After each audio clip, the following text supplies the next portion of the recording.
Today, we're going to talk about understanding the price curve of long options. There's a lot of misconceptions about option pricing itself, and I'm going to get into it today. There's a lot of people that will never buy options because they have a belief that most options go out worthless. And conversely, because of this belief, many people are actually led to sell options because they believe that most of them go out worthless.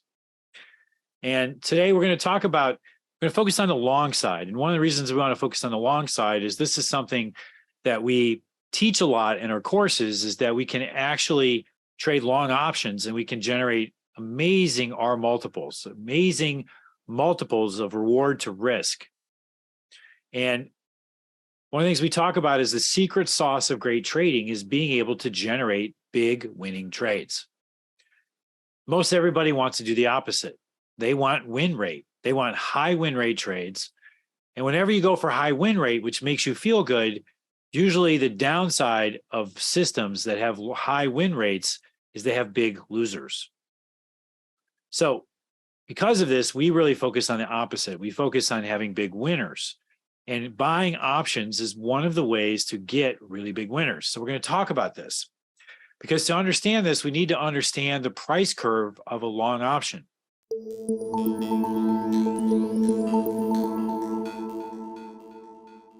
We're going to work through two examples just to see kind of two different scenarios of how this plays out.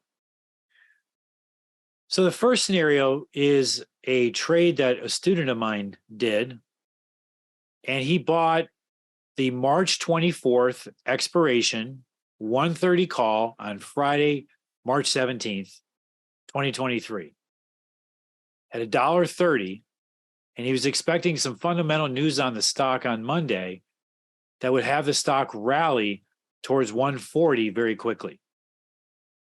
So he was right. So the stock closed on Friday at 122.69.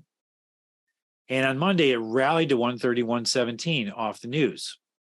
The stock then rallied again on Tuesday, reaching a high of 137.09 before falling back to 131.17.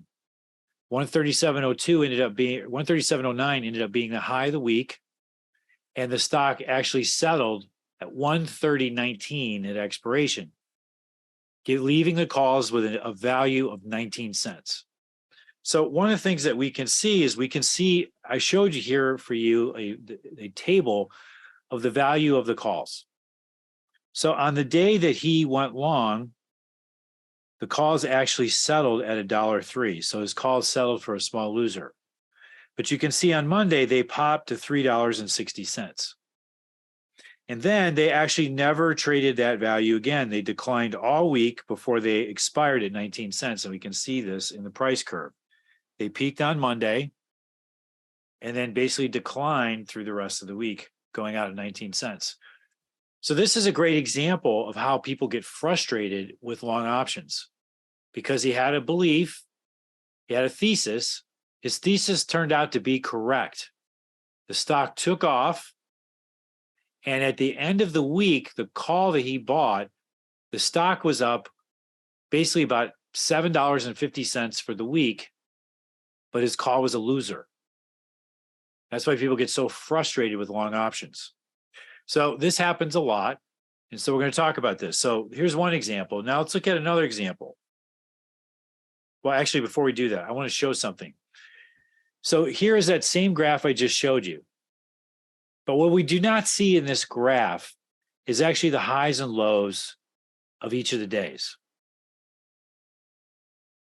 A lot of times when we're long options, we want to remember that being long an option has leverage in it, especially when they're out of the money.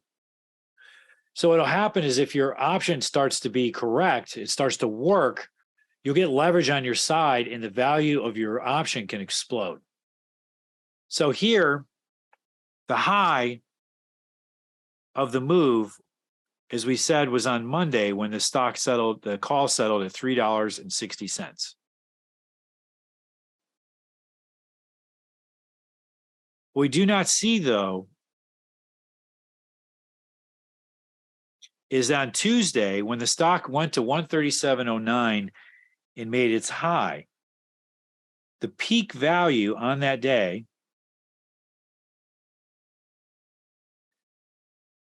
was roughly $7.50.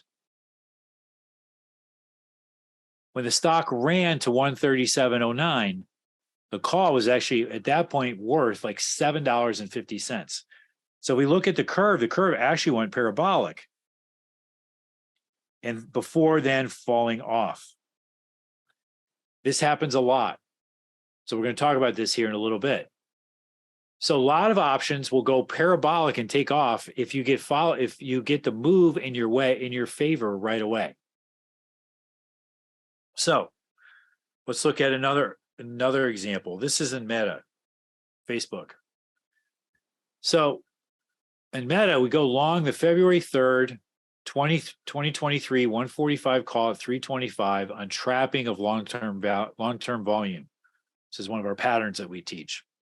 So Facebook then trends higher from this volume trap all the way into earnings on February 1st, in which there's a massive gap on earnings on February 1st. The call, which we paid $3.25 for, is trading $11.23 the day before earnings. Earnings is a massive upside miss, and Meta gaps higher on the miss. And these calls expire at $41.53 for an 11.77 R winner. So these trades look great in premise, but the question is, can we actually get them? Can we actually hold them? And this is a classic example of how some of these trades are difficult to actually realize the big win. So let's look at why. In our table here, we have the value of the calls through time. And one of the things we see is we go long on January 3rd at 325. And basically what happens throughout the month is Meta just keeps going higher every day, goes higher a little bit every day. And you can see because it does that, that gets reflected in the value of the calls. The calls are just kind of grinding higher every day. Now, the stock's up a decent amount each of these days, but these are out of the money calls. So the stock has to continue to perform or these calls are going to lose value. So the stock is performing, and you can see the calls are going up every day. But soon as Facebook has a little setback in value, notice right here that on January 18th, these calls go back to 338. So now you're only up 13 cents on these calls, even though Meta's been rallying throughout the month. So this is very similar to what we saw in Sarepta, where the calls are working, and then as soon as the stock stops going up, they fall off. Now from here, it starts to rally again, and now we see the value starting to go higher. And then they said, as soon as the stock backs off, it starts to collapse again, and then boom, here's earnings. And you can see what's happening is the stock is the call is grinding higher, sets back, grinds higher, sets back, and then explodes, turning into a huge winner. Okay. So this is typical of how you see these long options work. You kind of have two scenarios when they work. You have one in which they pop initially and then they go back to zero. You have another where they pop initially and then eventually, if they keep going, they turn into underlying. And when they turn into underlying, in this case, it turned into just being long Meta stock. And at this point, every time Meta goes up $1, the call goes up $1. This is where this big leverage starts to kick in. Until your call can get into the money, and not just in the money, but like a decent amount in the money, it's going to be vulnerable to any setback where the values collapse. So if you buy an out of the money call and it works, you're going to get a pop in value. It could be a leveraged pop where it really takes off. But if it doesn't keep following through, if it doesn't keep moving to being in the money, it's going to collapse and go back to where it came from into zero. If it can get through, you get the initial pop, and then if it can keep going and get through the strike, then it's going to become underlying. And the further it moves into underlying, the more dynamic the trade is going to be, because now you're making dollar for dollar on a much larger position or a much smaller risk, however you want to look at it, as the underlying keeps going up. So let's talk about this. as we said, the belief is most options go out worthless. So people completely discount the path of prices for an option that expires worthless. They just assume it goes from $5 to zero. So if I sell it at $5, it's $5. I had a friend of mine who was a trader that I trained, and then I trained him again. And he was part of this camp that said there was never an option that was not meant to be sold. And the reason was, well, if I'm selling a $5 call, it's out of the money, it's going to go to zero. So why would I sell it? Well, it totally discounts this, which is that many worthless options, we see a call at $5, we see it expired zero, or in the case of Sarepta, we see it worth $1.30 and it goes to 19 cents at expiration. It looks like that's an easy trade. But what is missed is that many of these options actually explode in value, only to go back to zero. In the case of Sarepta, it went from $1.30 to $7.40 back to 19 cents. This makes it difficult and dangerous, very, very dangerous for the short option writer to stay short. This is why many people who sell options have a very difficult time actually realizing the profit. The opposite side, which we're talking about today, is many long option holders watch their option accumulate significant profits, only go to zero, and then be really frustrated. Why is this? Because as we said, the price curve of a long option is dynamic because it has leverage embedded in the option. This is especially the case when they're out of the money options. Okay, so how should we manage these positions? A great way to trade these is to predetermine a peel point on your option that allows you to capture any pop in short-term gains, any pop in the price curve. What this will do is this will ensure you that your trade is made profitable, which will make it easier for you to hold the rest of the trade and let it run. So working to sell options in the book ahead of time, this is the second thing. Working to sell options in the book ahead of time can result in excellent fills. So a lot of times what'll happen, there are algos running all the time in the option market. These algorithms are running all the time, and they're looking at the value of an option relative to the underlying. And anytime the underlying pops, these algorithms are going to be looking for mispricings. So if you have an order out there, there's two ways it benefits you. One, if the stock pops, the algos are going to be looking to buy things that undervalue, and they could sweep up your call, just automatically take it. The second thing is sometimes you get people that get in a hurry to buy the option. So they'll pay up, and they might pay up exactly into your offer.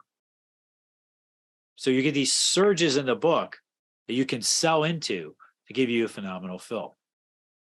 So let's look at an example of how my student could have handled the Sarepta trade. He buys 10 Sarepta calls at $1.30, so he has $1,300 in initial risk. The student decides to sell 50% of the position by selling 5 of the 130 calls at 3R. In other words, 3 times his risk. So he paid $1.30, 3 times his initial risk is $3.90. So to make 3 times, it's going to be $3.90 plus the $1.30 he paid. So it's going to work to sell half the position at $5.20.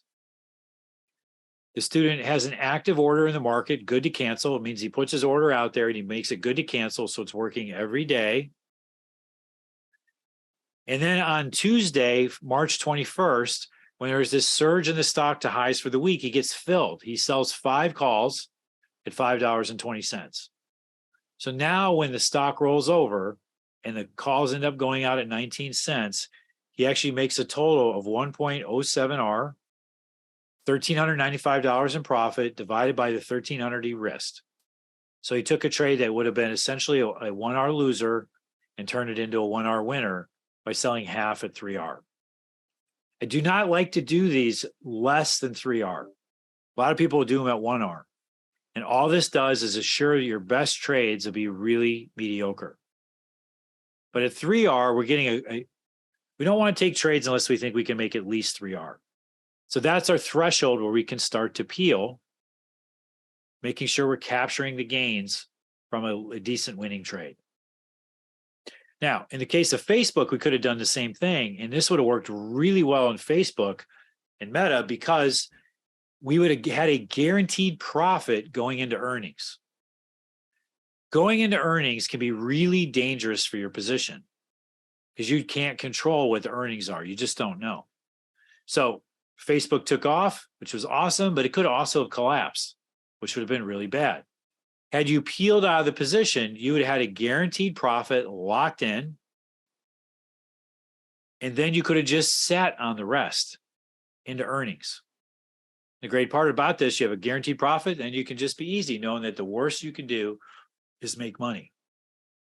So this is a really useful way to manage long option positions. There's a lot of other little things around this we can do, but I wanted to share this with you today because if we can understand how the price curve works, we can use it to our advantage by putting these orders out in advance that basically allow us to lock in profits anytime we get a surge. So pay attention to this and check this out because this has the ability to radically change your trading. One of the things we always talk about is I'm trying to teach you how to trade in a way that puts you in a position of being psychologically strong, where you never have to worry about risk. This is a great example today of how to do that. So I will see you next Tuesday with further tips and techniques like this that will help you take your trading performance to an elite level. Have an awesome week and God bless. Bye.